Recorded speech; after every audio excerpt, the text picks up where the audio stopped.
Bismillahirrahmanirrahim. Assalamualaikum warahmatullahi wabarakatuh. Selamat siang. Bagaimana kabarnya anak-anakku? Semoga kalian baik-baik saja ya. Oke, hari ini kita akan belajar mengenai integrasi sosial. Kemarin kita sudah belajar mengenai materi konflik, maka hari ini kita akan belajar mengenai lawan dari konflik, yaitu integrasi sosial. Kita mulai ya. Apa itu integrasi sosial? Nanti kita akan belajar mengenai pemahaman dan apakah integrasi sosial itu penting. Kita lihat. Integrasi sosial itu adalah proses penyesuaian, di mana proses penyesuaian itu terkait dengan unsur-unsur yang berbeda, lalu menjadi satu kesatuan yang utuh. Jadi bisa didefinisikan bahwasannya integrasi sosial itu merupakan proses penyesuaian unsur-unsur yang berbeda menjadi satu kesatuan yang utuh. Paham ya? Kalau konflik kemarin yang kita pelajari, yaitu unsur-unsur yang berbeda saling bertentangan.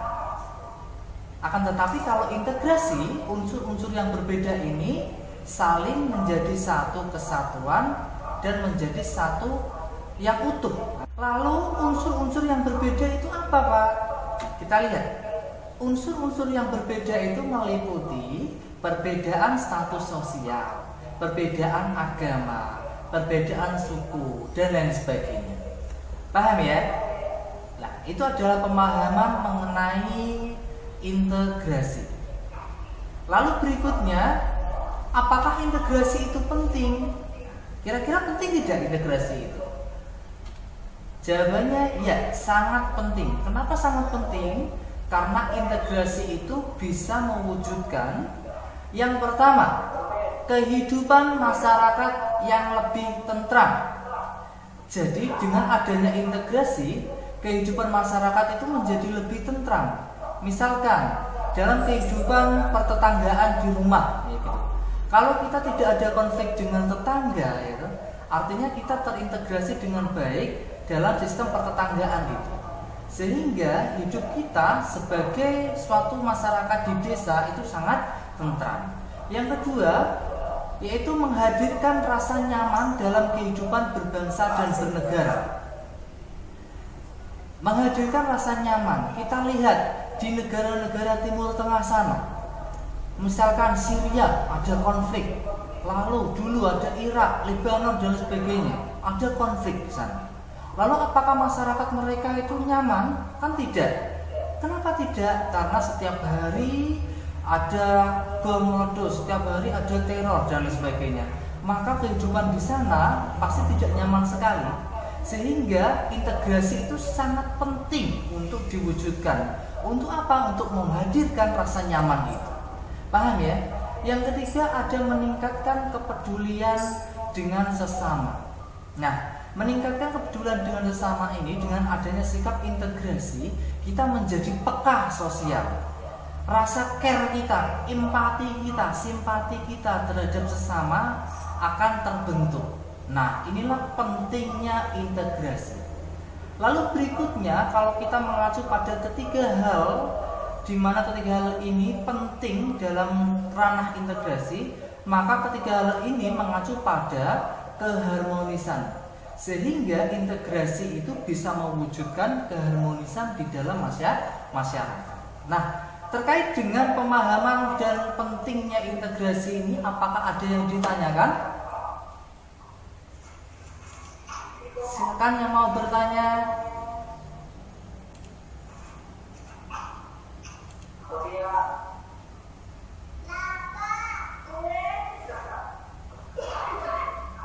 Ayo silakan yang mau bertanya.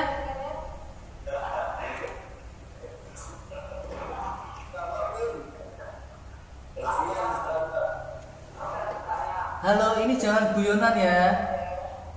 Please jangan guyonan. Oke, siapa yang mau bertanya silakan bertanya.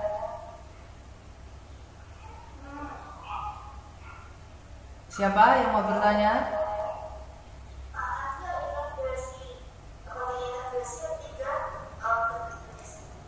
Siapa ini? Yang bertanya tadi siapa?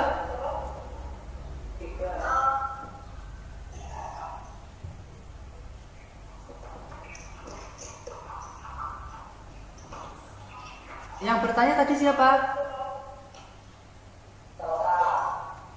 Oke, Salsa. Gimana Salsa?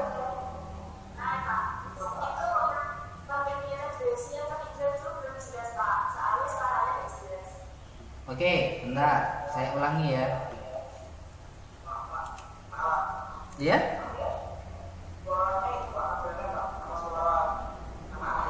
Ya, makanya yang lain diam dulu sehingga saya bisa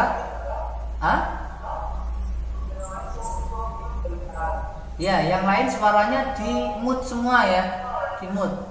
Oke, saya akan menjawab pertanyaan Anggun untuk mengulangi pentingnya integrasi yang ketiga. Integrasi yang ketiga yaitu meningkatkan kepedulian dengan sesama. Dengan kita memiliki sikap integrasi ya toh, menyesuaikan terhadap perbedaan-perbedaan untuk menjadi satu kesatuan, maka kita akan memandang perbedaan itu sebagai hal yang biasa kan gitu.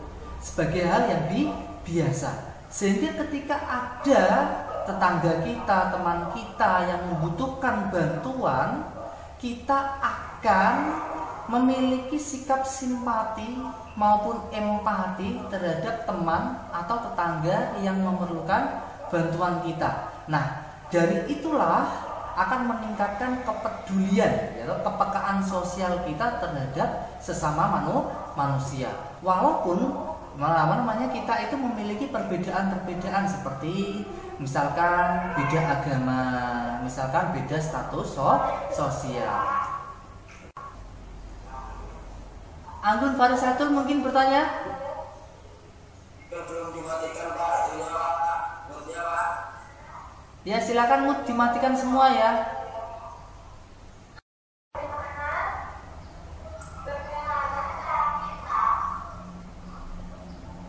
Ya, bagaimana cara kita?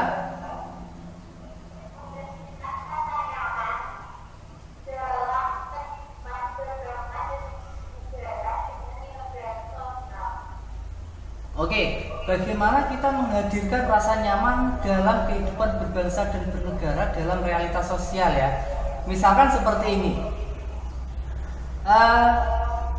kita pada waktu ini atau pada waktu sekarang ini sedang menghadapi yang namanya pandemi COVID-19 atau virus corona.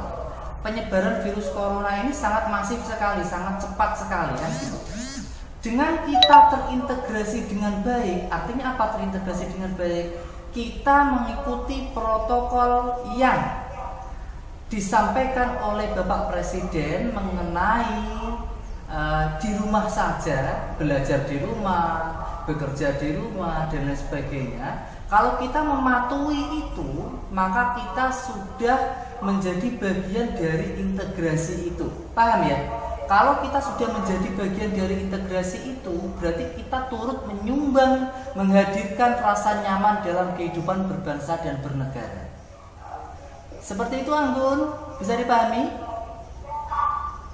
Oke, kalau tidak ada pertanyaan lagi, saya lanjut materinya.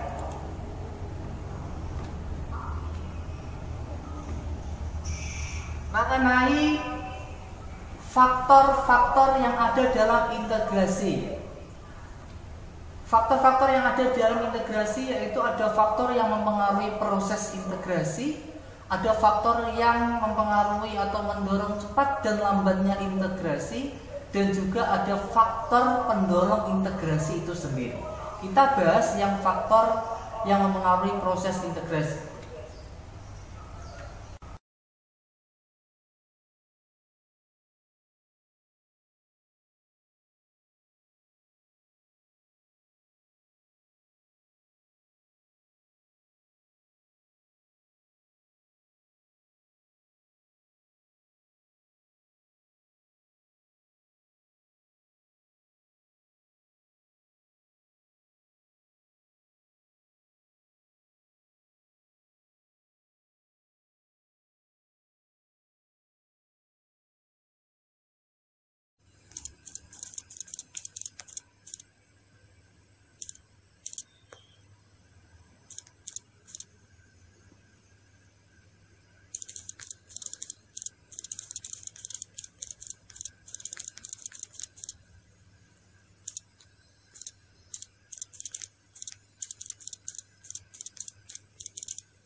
Oke, silakan yang mau mempresentasikan hasil kerja diskusi kelompoknya via daring, silakan dinyalakan audionya. Hanya perwakilan satu kelompok saja. Assalamualaikum warahmatullahi wabarakatuh. Saya dari kelompok 2 akan mempresentasikan mengenai faktor cepat lambatnya integrasi sosial tetap besar kecilnya kelompok. Jika suatu kelompok kecil, maka integrasi akan berjalan secara cepat. Tetapi apabila besar kecilnya kelompok itu besar, maka integrasi akan berjalan secara lambat atau sulit. Seperti realitas sekarang, di mana negara Indonesia sedang dilanda wabah COVID-19. Bagi Indonesia, untuk menciptakan integrasi dalam mencegah virus ini akan sangat sulit, karena banyaknya rakyat Indonesia yang notabene berbeda-beda pendapat, di mana ada yang mau mematuhi himbauan pemerintah, dan ada juga yang tidak mau mematuhi himbauan tersebut. Hal ini terjadi karena besar kecilnya kelompok atau rakyat yang ada di Indonesia. Jadi, besar kecilnya kelompok sangat berpengaruh terhadap terciptanya integrasi sosial. Sekian presentasi dari kelompok saya. Wassalamualaikum warahmatullahi wabarakatuh.